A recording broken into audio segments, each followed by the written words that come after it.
SER Podcast.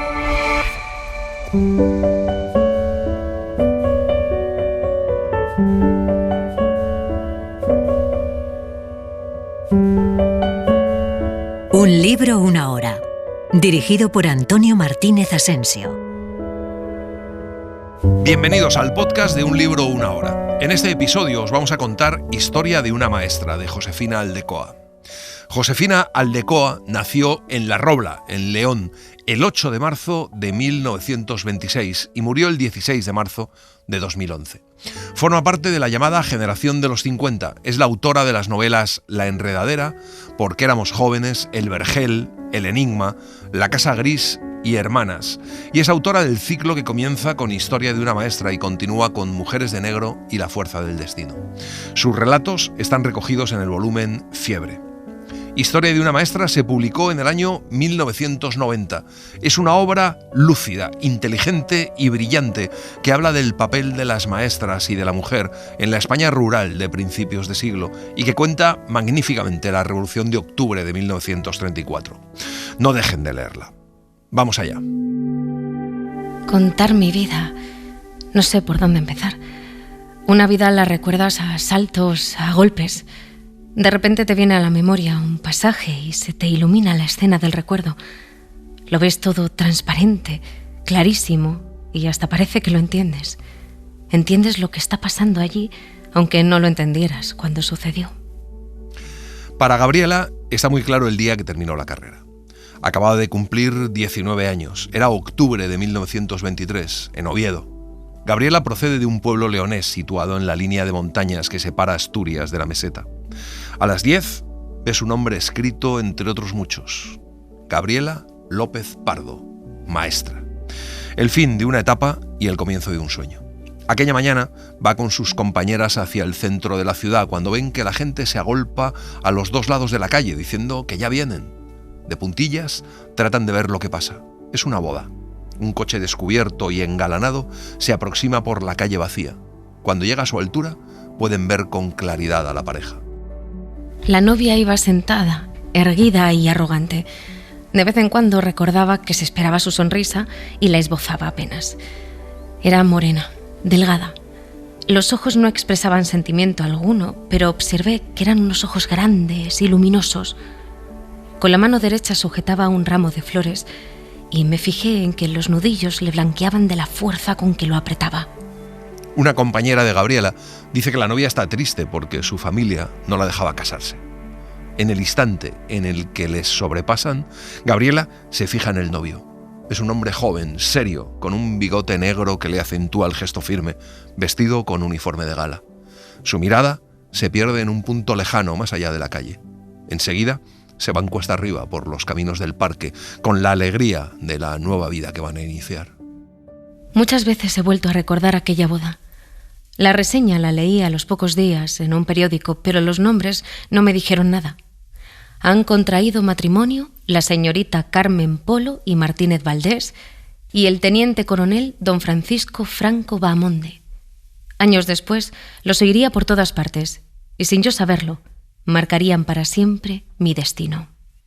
Gabriela recuerda también la tercera de sus interinidades, cuando espera que un hombre termine de comer. El hombre corta un trocito de tocino con la navaja y lo extiende sobre una rebanada de pan. Ha ido a buscarla de parte del alcalde para llevarla al pueblo, perdido en la montaña. Le dice que la van a recibir a palos porque la maestra anterior los tenía muy abandonados. Gabriela no es cobarde, pero las palabras del hombre le encogen el ánimo y siente miedo. La memoria selecciona. Archiva la versión de los hechos que hemos dado por buena y rechaza otras versiones posibles, pero inquietantes. Gabriela no se acuerda nunca de la primera escuela que tuvo como interina porque fracasó en ella, porque no pudo en tan poco tiempo entrar de verdad en el pueblo. Era tierra de campos. En la escuela, el primer día tenía preparado un discurso, pero no le salió. Únicamente dijo, ¿quién sabe leer? Y un niño menudito y rubiaco dijo yo. ¿Y los demás?, insistió ella. Los demás no saben, contestó él. Si supieran, no estarían aquí. ¿Y dónde estarían?, preguntó Gabriela. Y él sonrió lacónico y dijo, trabajando. Nadie se acercaba a ella cuando salía a pasear. Nadie se interesaba por lo que hacía. Los niños progresaban. Una tercera parte ya leían a los 2 meses de estar conmigo. Estoy empezando a ser maestra, pensaba, pero me falta mucho todavía. Un día vino el alcalde y me dijo: se tiene que ir, la semana que entra viene la propietaria. Y me enseñó un papel de la inspección. Y si poco se acuerda Gabriela de ese pueblo, menos del segundo. Era un pueblo de vino y empezó en septiembre. Los 10 niños del primer día se convirtieron en 3 enseguida. ¿Dónde están los otros?, preguntó. Vendimiando, le contestaron. Estuvo allí 2 meses escasos. Luego estuvo una temporada esperando y al fin le dieron la tercera escuela. Después de que el hombre termine de comer, Gabriela sube al caballo, la espalda erguida, las piernas colgando hacia un lado, a mujeriegas. Van por un camino angosto, tropezando a cada momento. Al avanzar, el paso se va cerrando cada vez más hasta llegar a convertirse en un desfiladero. Un riachuelo discurre abajo. El hombre dice que en invierno eso no hay quien lo cruce. En invierno y con nieve, meses aislados. Eran unos 30. Me miraban inexpresivos, callados. En primera fila estaban los pequeños, sentados en el suelo. Detrás, en bancos con pupitres, los medianos. Y al fondo, de pie, los mayores. 30 niños entre 6 y 14 años, indicaba la lista que había encontrado sobre la mesa. Escuela unitaria, mixta. Así rezaba mi destino. El niño más alto parece tener más de 14 años. Se llama Genaro, el del molino. Gabriela le dice que va a ser su ayudante y le pide que a la salida busque cal y una brocha y que pida a 4 de los mayores que se queden. Solo saben leer y escribir una pequeña parte, así que los divide en grupos y como no hay donde sentarse, pide que al día siguiente cada niño lleve una silla y una tablilla para apoyar su cuaderno. Pero ninguno tiene cuaderno. Aquel mismo día, el alcalde le dice malhumorado y hosco que no ha ido a pintar la escuela, sino a tener a los chicos bien enseñados, así que se deje de pinturas. Gabriela había visto al alcalde nada más llegar al pueblo. El alcalde le dijo que allí estaban todos, que los había llamado a consejo a ver quién la quería meter en su casa. Parecía enfadado, como si estuviera formulando un desafío. Una vieja cogió a Gabriela y la sacó del grupo. Entre charcos y piedras me fue conduciendo la mujer cuesta arriba hasta un caserón que marcaba el final del camino. «Aquí vive don Wenceslao», dijo, y me empujó suavemente hacia el portón de roble guarnecido de clavos. Sobre la puerta, un escudo sencillo de piedra carcomida distinguía y dignificaba la fachada. Lleva ya Gabriela una semana en el pueblo cuando aparece el cura en la puerta de la escuela. Los niños están en el recreo y corren a besarle la mano. Gabriela se la estrecha. Lo primero que hace el cura es preguntarle a Gabriela qué está haciendo cuando la ve colocar los bancos contra la pared. Gabriela le contesta que va a hacer teatro con los niños, teatro y canciones, que van a representar un cuento, a lo que el cura le contesta que muchas modernidades trae para ese pueblo. Pero enseguida cambia de actitud y se vuelve amable, casi zalamero, y le pregunta cómo ha encontrado a esos mozos en catecismo. Gabriela contesta evasivamente que los encuentra mal en casi todo. A las 12, cuando cerré la escuela para irme a comer, vi el caballo del cura atado junto a la casa del alcalde. «Estarán comiendo», dijo Genaro, que caminaba a mi lado. «Comen y se lo apañan todo juntos», continuó. «Ellos mandaron que usted no se quedara en casa de don Wenceslao». Gabriela ha tratado de comprender que no debe quedarse a vivir en la casa de don Wenceslao, pero no lo ha conseguido. Acababa de entrar en la casa, empujada por la mujer que llevaba su maleta, y ya se oía tras ellas un cloqueo de madreñas repiqueteando sobre las piedras de la calle. Cuando entró en una sala luminosa y cálida, vio cerca de la chimenea encendida un anciano sentado en una butaca, más bien hundido en ella, que la contemplaba. «¿Es usted una niña? Vaya maestra», dijo, y la invitó a sentarse. En el portal se oían voces. Al poco, Raimunda entró sin llamar. «Don Wenceslao, dice el alcalde que María, la de la herrería, se queda con ella». Y me señalaba como si fuera un objeto en una subasta que ha encontrado, finalmente, comprador. El anciano le dijo que si no le iban bien las cosas, esa casa estaría abierta siempre para ella. Genaro tiene razón. Ellos habían decidido. Genaro le dice que cree que les parece pecado que se quede allí sola con ese hombre. Pero la verdadera causa de aquella imposición tiene que ver con la amplitud de espíritu de don Wenceslao y con el miedo a que ambos, juntos, se conviertan en una fuerza peligrosa en el pueblo, la fuerza de la inteligencia. He dividido a los niños en 3 grupos. Los que no saben ni las letras, los que están torpes de lectura y escritura, pero ya van sabiendo dominar estos mecanismos, y por último, los que leen y escriben con cierta soltura.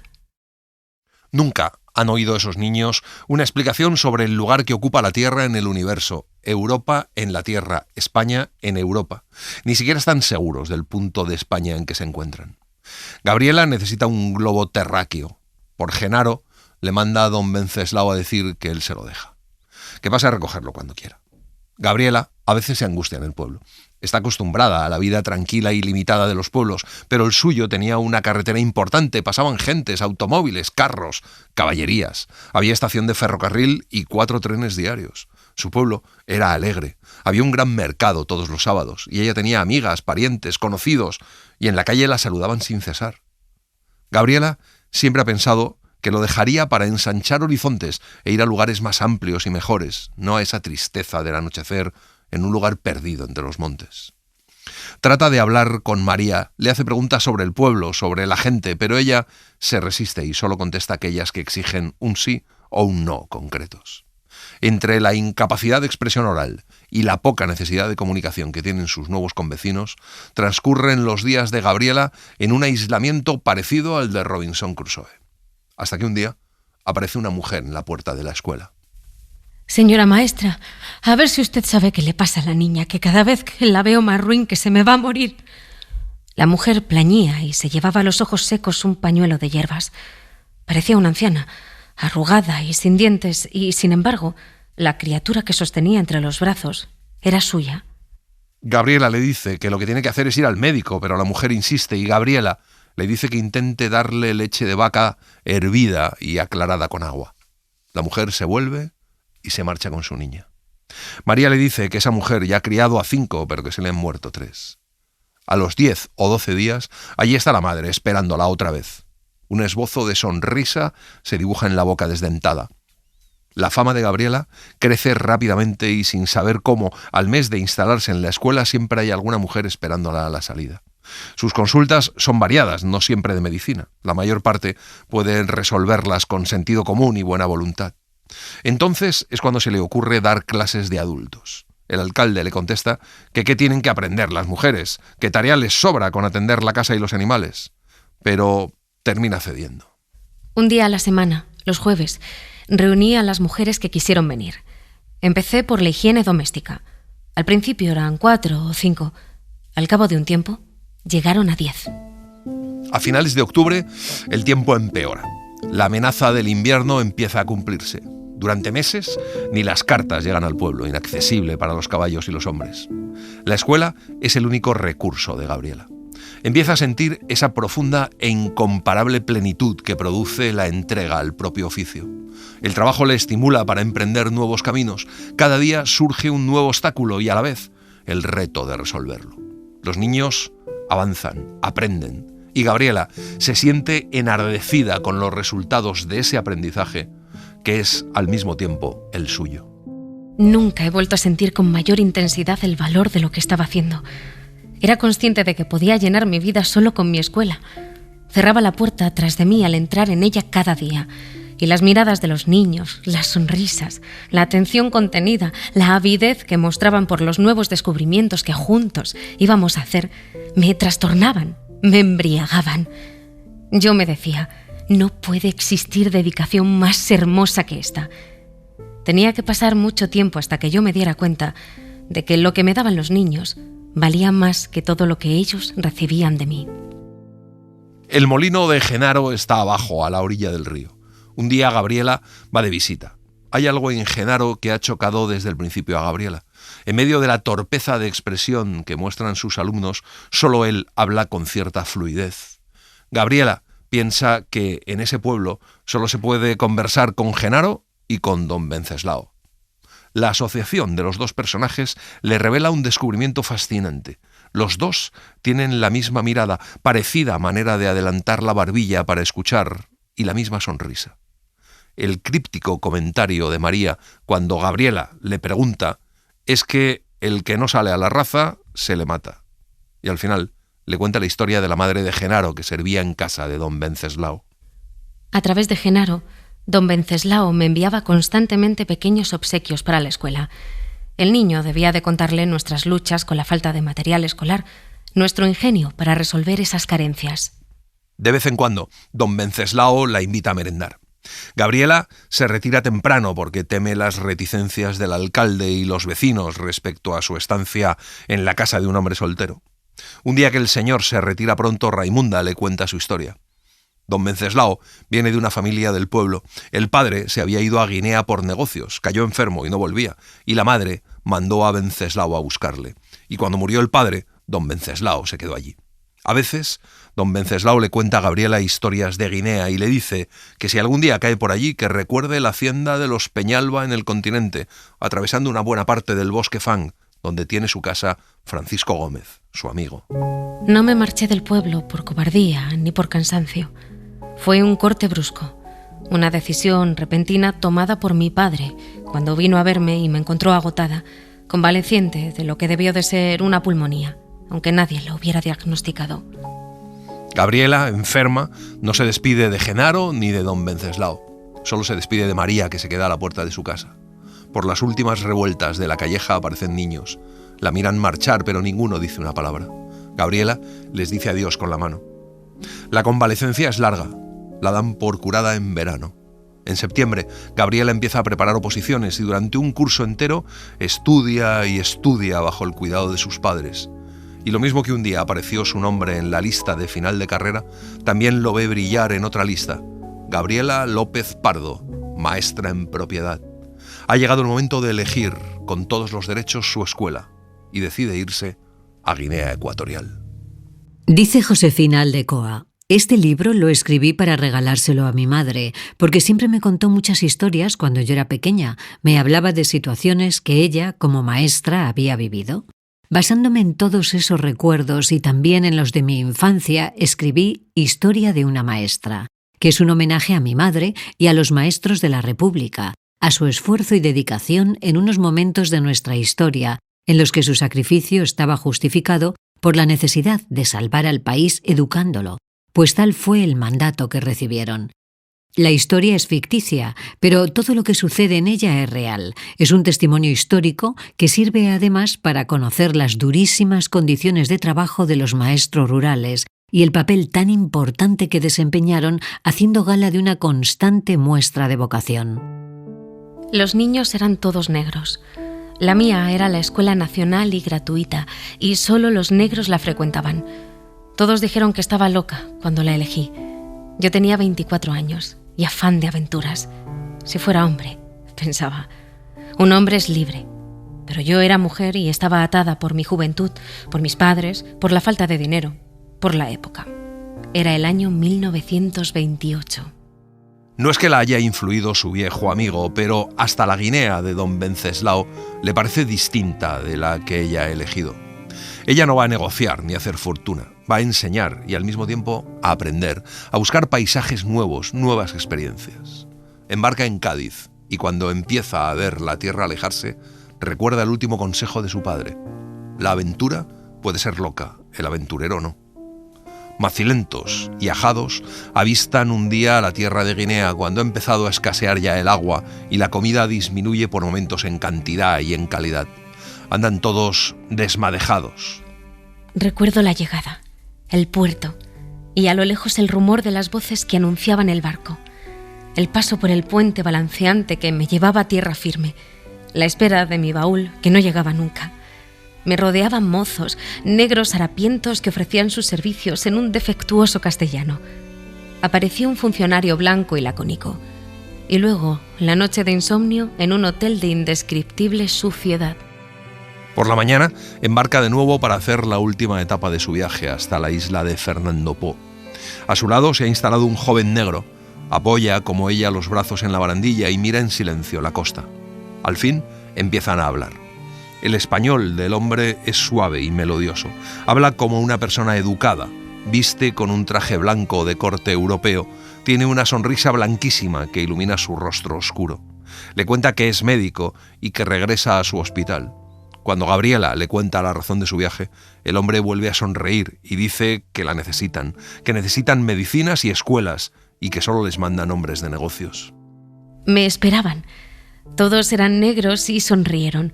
Sus sonrisas me devolvieron la esperanza. Aquella era mi primera escuela en propiedad. Nunca la olvidaré. La tengo aquí, metida en la cabeza. Una choza de Calabó, como todas las del poblado, con el techo de hojas de nipa entrelazadas sobre el armazón de bambú. Los niños la miran sonrientes y desde el primer momento Gabriela sabe que no se ha equivocado.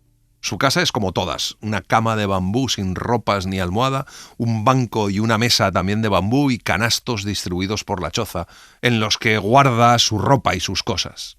Pero su lugar preferido es el chinchorro que cuelga a la entrada, bajo la sombra del tejado. Ningún niño sabe español suficiente para seguir una explicación.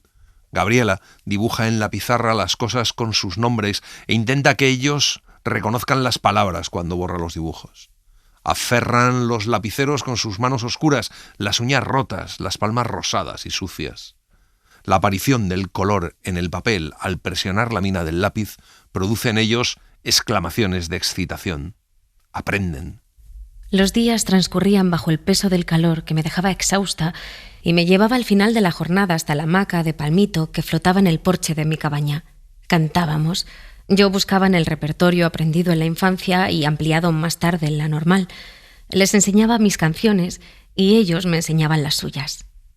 Los esfuerzos de Gabriela por enseñarles ciencias o geografía o historia chocan con una incomprensión que va más allá del idioma. A Gabriela le embargan rachas de pesimismo, le parece que hay un desajuste entre los programas oficiales que hablan de una cultura ajena y la necesidad de aprender cosas relacionadas con su medio ambiente, sus orígenes, su propia cultura. Y ella trata de armonizar ambos caminos. De todo esto tiene ocasión de hablar muchas veces con Emil, el médico que conoció en el barco y que se convierte en su gran amigo, su guía y su interlocutor en aquella isla fascinante y angustiosa. Hay muy pocas mujeres blancas en aquella pequeña ciudad, de modo que la presencia de Gabriela no pasa desapercibida.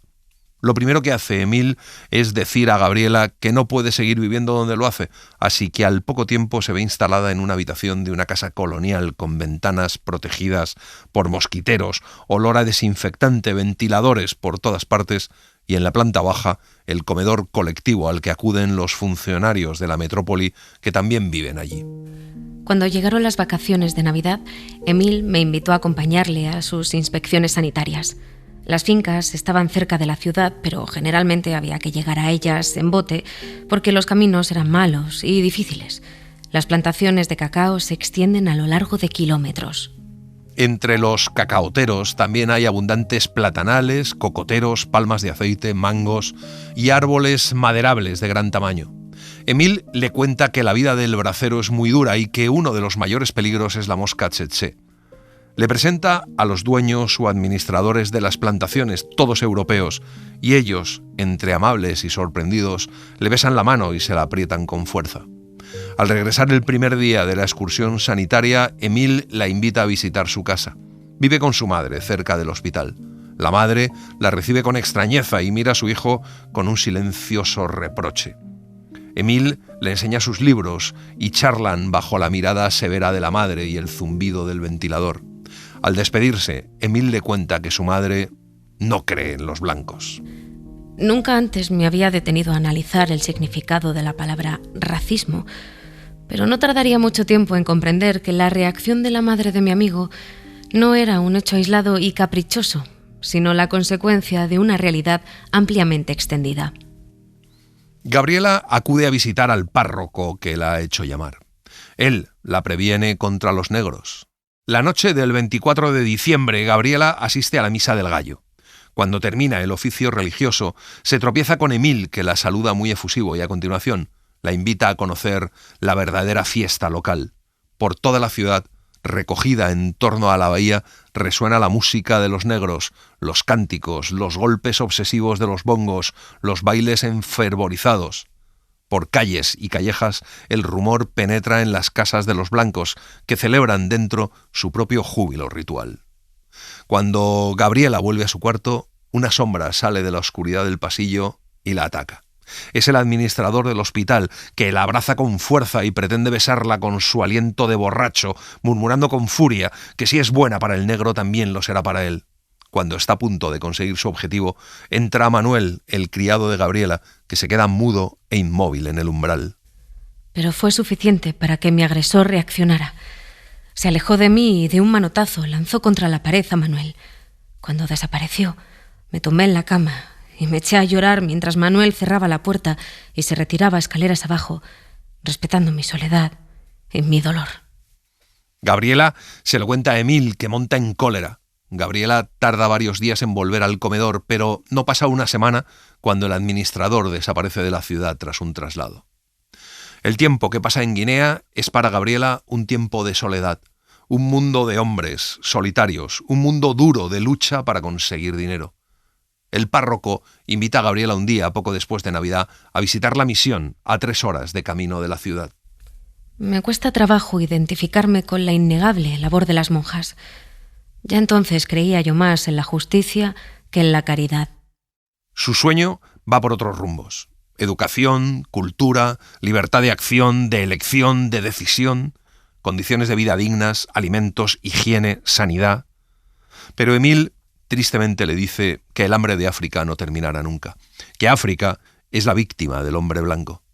Gabriela intenta explicar a sus niños el ciclo vital de sus plantas, la importancia del clima, la humedad y el calor. Todo les interesa, pero no entienden cuando Gabriela les dice que Guinea es un país rico. Emil le dice que el día que lo entiendan tendrá que huir de allí. En febrero, las lluvias arrasan la escuela.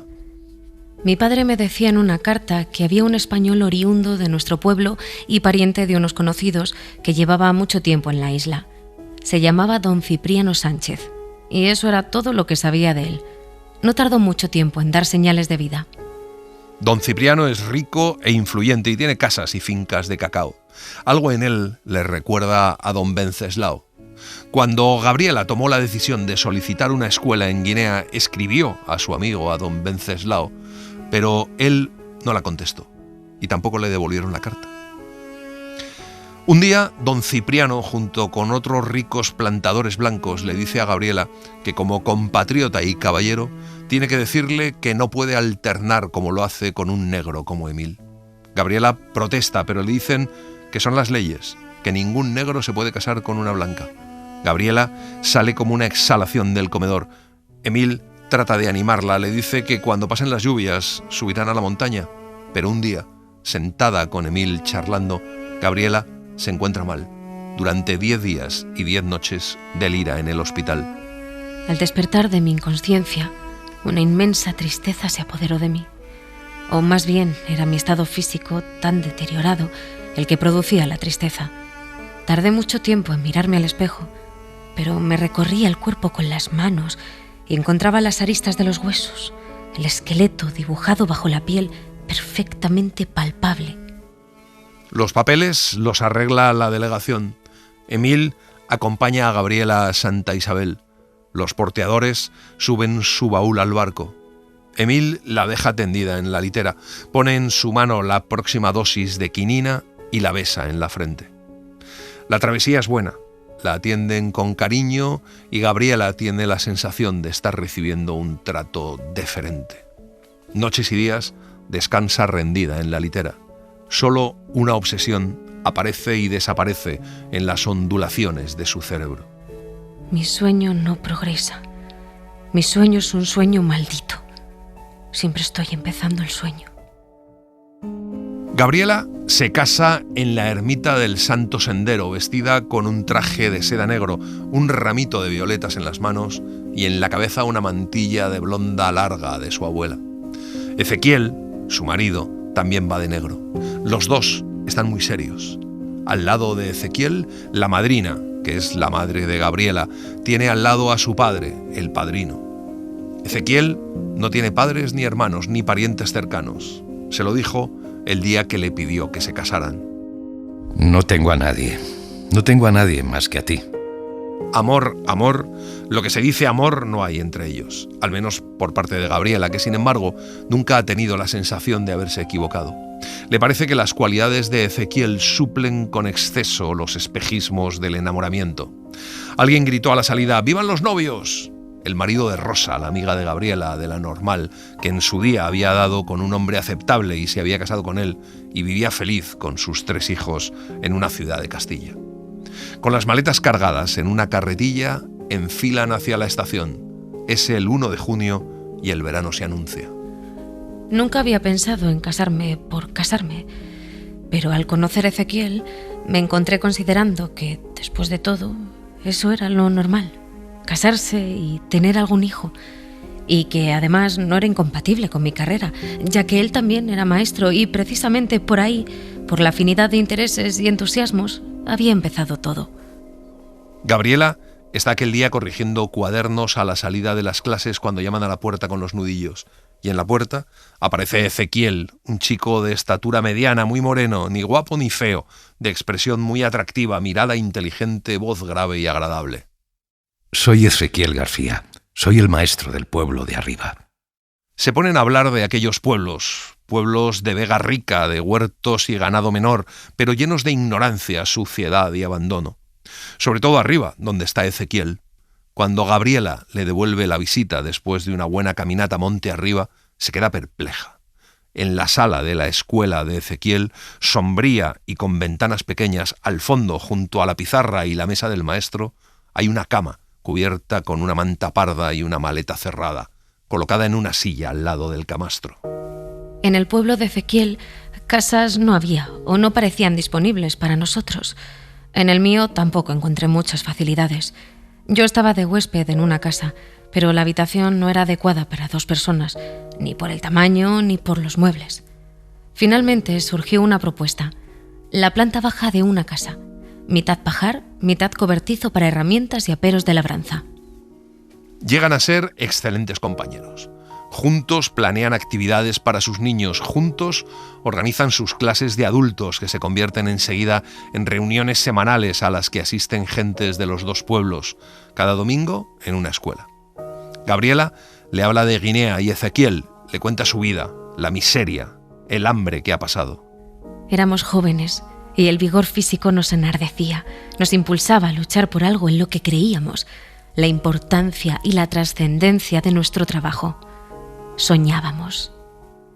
Ya antes de casarse, es el trabajo lo que crea en ellos nuevos lazos y lo que va construyendo unos cimientos para una relación que todavía no es más que amistad y camaradería.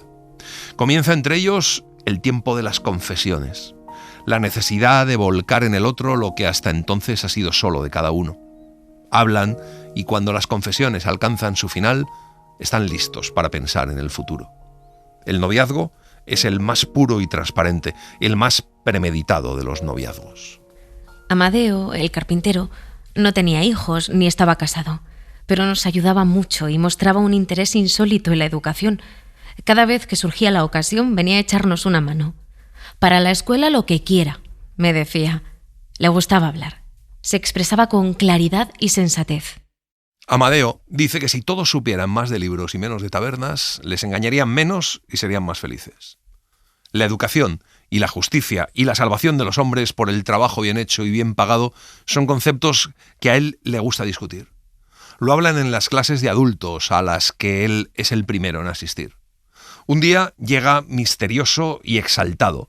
Dice que se ha enterado en León que se prepara una muy gorda, que el rey va a salir por pies y que va a haber una revolución.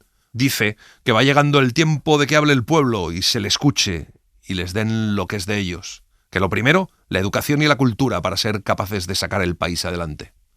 Ezequiel le escucha atentamente. Por la noche lo habla con Gabriela. No sé si nosotros llegaremos a verlo, pero habrá que intentarlo todos si queremos que nuestros hijos lleguen a ser un día libres y educados como los niños de Francia o Inglaterra. Las palabras de Ezequiel conmueven a Gabriela. Es al oírlas cuando se da cuenta de que está embarazada después de 3 meses de dudas y esperanzas. El otoño llega suave y Ezequiel la obliga a dar largos paseos. Pero Gabriela no tiene mucho tiempo. Aparte de la escuela y la casa, la preparación del nacimiento se le viene encima. No está triste ni contenta. Ha caído en una indiferencia placentera y serena. El embarazo la aleja del mundo exterior. El otoño pasa con la alegría de la vendimia. En Navidades van a ver a los padres de Gabriela. Y un día, Amadeo le dice a Ezequiel que es urgente que le acompañe a León, que allí se reúnen cada día en casa de su hermano gentes muy enteradas de las cosas políticas, gentes que le querían conocer y que le van a hablar de grandes cambios buenos y decisivos para todos, pero que requieren, más que nunca, la acción de los maestros. teniendo en cuenta que el 32% de los mayores de 10 años son analfabetos en este país nuestro. Las clases de adulto siguen adelante. En los últimos meses es Ezequiel el único que se encarga. Una parte de las clases las dedican a la charla y discusión sobre temas cercanos, sociales y sanitarios, o sobre acontecimientos de actualidad que Ezequiel les muestra en los periódicos, y allí aprenden a hablar y a expresar lo que piensan. Pero una visita del inspector de enseñanza le deja estupefacto porque alguien le ha denunciado.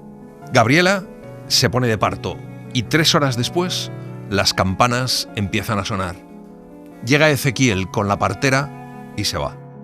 Vuelvo corriendo que anda el sacristán con los mozos y los chicos y me parece que ha llegado lo que tenía que llegar. En la calle se oye gritar «¡Viva la República!» y la hija de Gabriela se abre con otro grito camino de este mundo. Falta poco para las 12 de la noche. Es el 14 de abril de 1931. Hace 10 meses que se han casado. Esto se va a arreglar. Esto va a cambiar. Los maestros se adhieren entusiásticamente a la nueva república. Una de las reformas más urgentes que va a emprender la república es la reforma de la enseñanza. La dignificación de la figura del maestro será el primer paso de esta reforma. Entonces, Gabriela le dice que ha ido el cura a ver cuándo quieren bautizar a la niña. Ezequiel suspende la lectura del periódico. La niña no se va a bautizar nunca. Yo se lo diré al cura si vuelve a preguntarnos. En Ezequiel, Gabriela encuentra la continuidad de lo que su padre le ha enseñado. La austeridad, la mística del trabajo, la inagotable entrega. La niña se llama Juana y no la bautizan. Después de la de ellos, han nacido 2 niños más y sus padres tampoco quieren bautizarlas. En los pueblos pequeños y alejados de las ciudades, las primeras reacciones frente a la República son el desconcierto y la desconfianza. Enseguida, la toma de posiciones se va acentuando y se produce una evidente división. Los vecinos se van agrupando en 2 núcleos significativos. Corren rumores, comentarios socarrones. Los niños no son ajenos al clima que empieza a crearse en el pueblo. Entre Ezequiel y yo habíamos preparado una lección ocasional sobre la República. Una lección histórica, llena de prudencia y moderación, en la que eludimos pronunciar una sola palabra de ataque a instituciones o personas. Los niños la escucharon en silencio y no preguntaron nada. Fue después, al discurrir de los días, cuando empezaron a surgir entre ellos las pullas, los pequeños ataques, las desavenencias que reflejaban las distintas posturas de sus padres. La víspera de las vacaciones, Amadeo es asaltado una noche cuando vuelve andando, solo. Le pegan una buena paliza y mientras le golpean, le llaman masón. Después del verano llega la orden de quitar los crucifijos de las escuelas. Parece que la República va a hacer de la enseñanza el corazón de su reforma. Se produce una subida de los sueldos del magisterio y Gabriela piensa por primera vez que va a tocar su sueño con la mano. Del ministerio y de la inspección reciben ayuda y aliento. Entre la gente del pueblo, algunos les apoyan abiertamente, otros se mantienen al margen o actúan desde la impunidad de lo oscuro.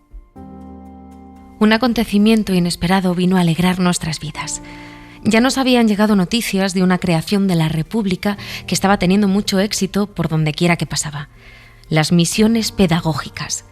Un grupo de profesores y estudiantes de Madrid y otras ciudades que viajaban cargados de libros, películas, gramófonos y se instalaban por 1 o varios días en los pueblos que más lo necesitaban para compartir con la gente una fiesta de cultura. El pueblo de Ezequiel ha sido elegido para celebrar una misión. También están invitados los vecinos de los pueblos cercanos. Ezequiel está nerviosísimo, vacila entre la alegría y el temor a la responsabilidad que le corresponde. Gabriela y Ezequiel viven como campesinos, pero no cultivan nada, todo lo compran, no siembran ni recogen otra cosa que una impalpable cosecha, los avances escolares de los niños.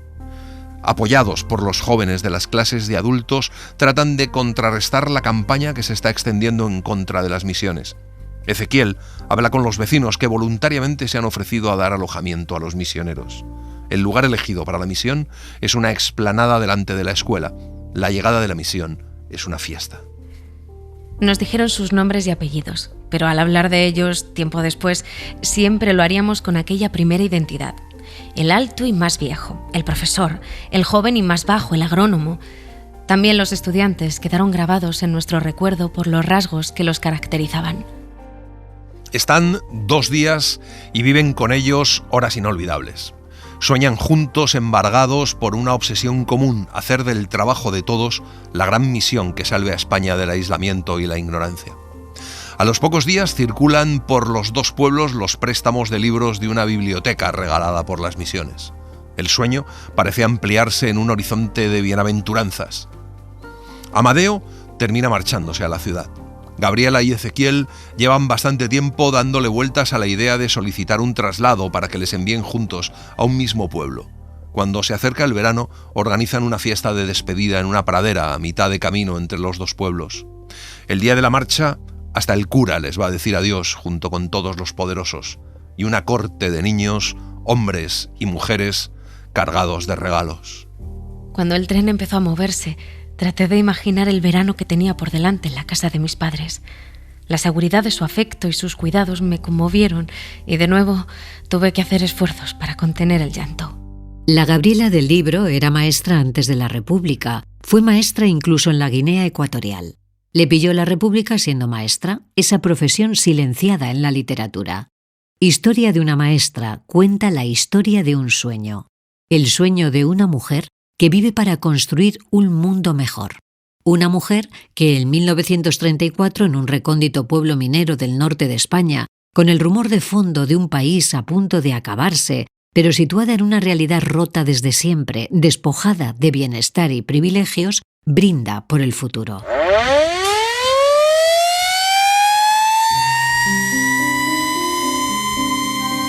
La sirena sonaba como el lamento de un animal prehistórico. Eso me pareció la primera vez que la oí al llegar a los valles.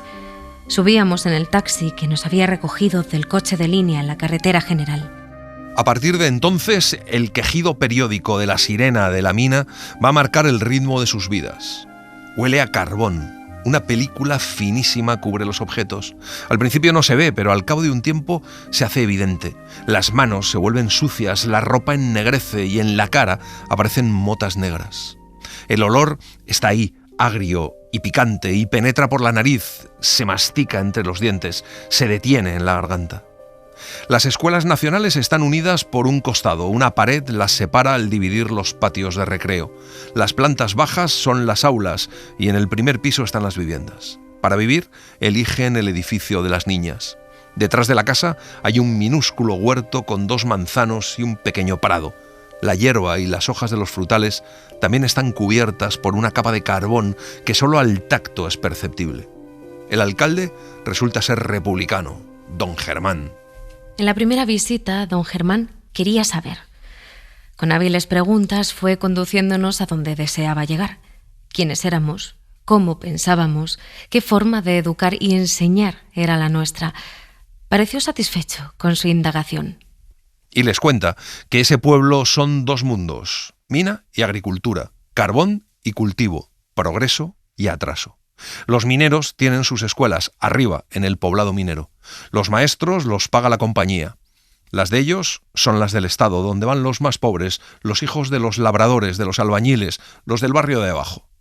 Gabriela tiene en su escuela 40 niñas. Ezequiel, 32 niños, todos entre los 6 y los 14 años. Es la primera vez que Gabriela tiene a su cargo solo niñas. Ponen más atención, son más constantes, trabajan con paciencia y rematan con finura sus trabajos, pero las niñas son más pasivas. Por las tardes, Ezequiel se va de paseo con el alcalde, que es un buen hombre. Hacía solo un mes de nuestra llegada y en medio de las dificultades de adaptación, ya estaba Ezequiel haciendo planes para iniciar cuanto antes las clases de adultos. Enseguida, Gabriela y Ezequiel apelan a un decreto de 1931 en el que se hace obligatoria la coeducación en los institutos y logran unir a los niños y a las niñas, y lo que hacen es dividir desde entonces las clases por edades. El cura se pone en contra de la medida, pero se lleva adelante. Domingo e Inés son los profesores de la Escuela de la Mina y están muy comprometidos con la causa de la República y la educación. De todas formas, siempre son los hombres los que pueden acudir a la plaza y enterarse de todo y hablar, porque las mujeres, incluida Gabriela, tienen que quedarse en casa cuidando de la casa y los niños. Lo habla mucho con Marcelina, la señora que le ayuda en todo y que tiene 3 hijos, el mayor de los cuales con un retraso. Inés, la mujer de Domingo, habla del problema de la mujer en términos muy distintos. Le deja muchos libros a Gabriela sobre el tema, hasta uno que ha causado sensación sobre la libertad de concepción y otros políticos en los que se enardece a las lectoras para que reclamen un papel digno en la sociedad frente a sus opresores, los hombres. La zozobra y la desazón derivaban, después de las reflexiones teóricas, hacia otros rumbos. Por escondidos recovecos, el corazón y la memoria me conducían a un pasado no tan lejano, la aventura de Guinea. Ese sí hubiera sido un camino para la libertad. Todo lo que vino después me había ido llevando hasta esta Gabriela, que yo era sin remedio, buena esposa, buena madre, buena ciudadana. La trampa se cerraba sobre mí. Un día, Ezequiel llega desolado con el periódico porque las derechas han ganado las elecciones. La República ha perdido una batalla muy importante. Cuando se acerca la Navidad, Gabriela tiene a una chiquilla lista y educada que cuida a Juana mientras ella trabaja. Es la hija de un minero que ha muerto en la mina. A Gabriela le gusta mucho hablar con la niña, porque la niña comprende muchas cosas de la mina. La formación del nuevo gobierno a mediados de diciembre, la agitación política subsiguiente al triunfo de las derechas y el descontento social entre los obreros se reflejan en el pueblo minero de forma muy especial. Ezequiel está inquieto y sube a la plaza todas las tardes. Necesita estar informado de los sucesos políticos al momento, pero eso solo es posible a través de la radio, así que un día deciden comprar una. Desde ese instante, la radio se convirtió en un objeto importante en nuestra existencia. Y no solo para nosotros. También la familia de Marcelina y las mujeres de las casas cercanas nos pedían en un momento u otro la oportunidad de oírla.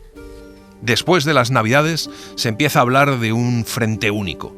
Meses después escuchan por la radio las protestas que han organizado en Madrid los maestros por no cobrar el suplemento de casa ni la pequeña cantidad que deben recibir por las clases de adultos.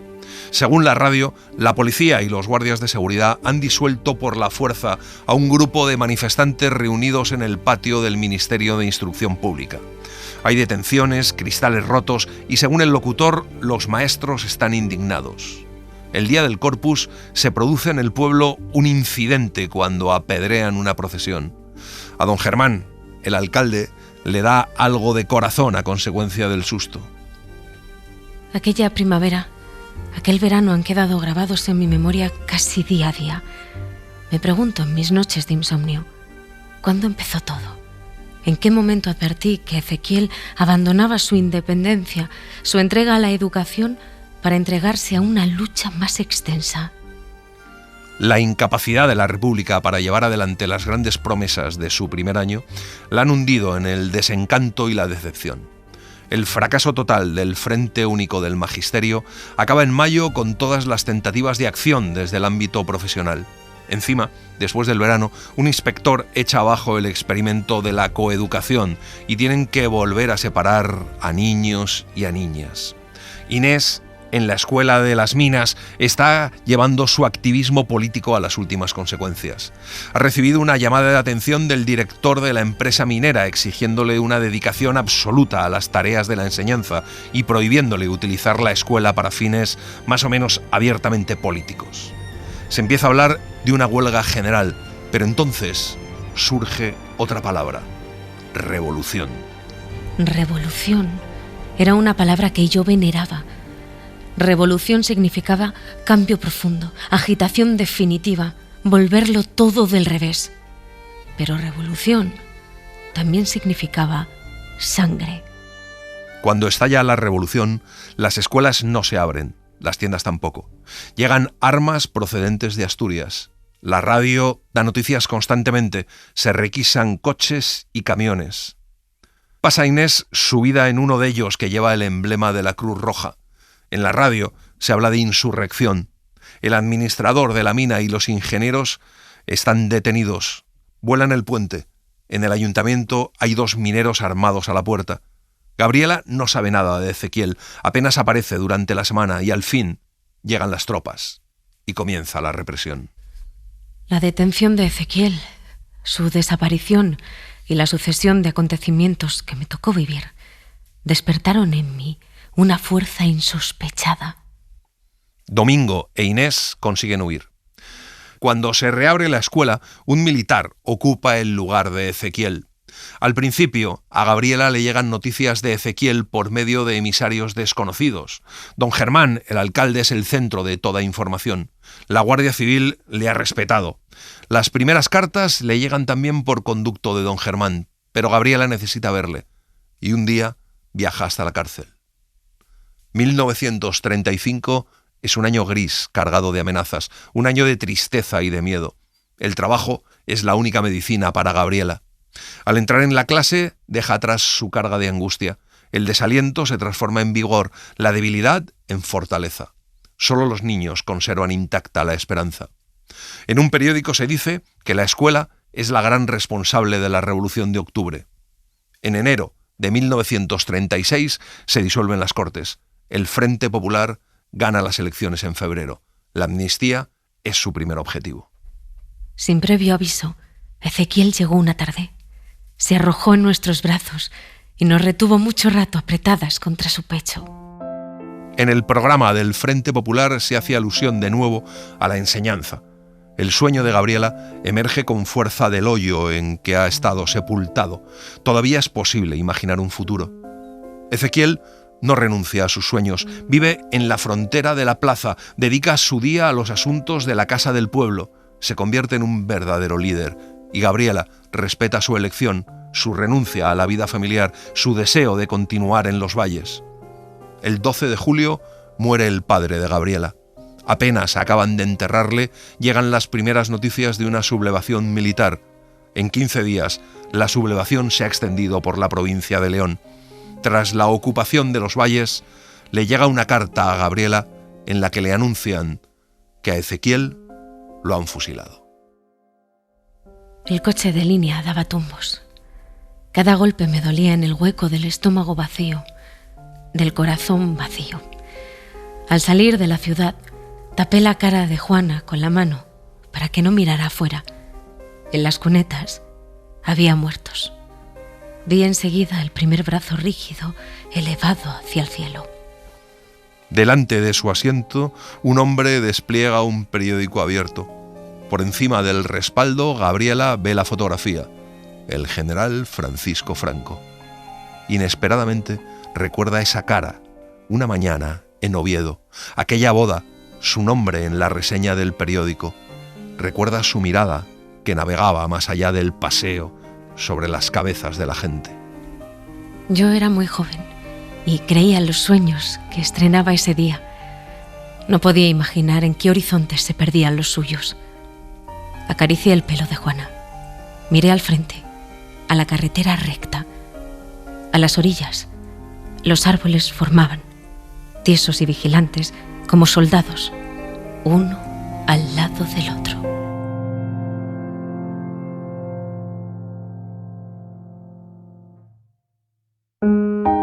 Y así les hemos contado Historia de una maestra, de Josefina Aldecoa. Hemos seguido la edición de la editorial Alfaguara con prólogo de Lara Moreno, del que hemos citado varios fragmentos. Gracias por estar ahí y gracias por leer. Un libro, una hora, en la cadena SER. Un programa escrito y dirigido por Antonio Martínez Asensio, con las voces de Laura Carrero del Tío y Eugenio Barona, y la participación de Olga Hernán Gómez. Edición y montaje de sonido de Pablo Arévalo. Diseño sonoro de Julia García Soto. Y en las redes, Laura Martínez Pérez. Para no perderte ningún episodio, síguenos en la aplicación o la web de la SER, Podium Podcast o tu plataforma de audio favorita.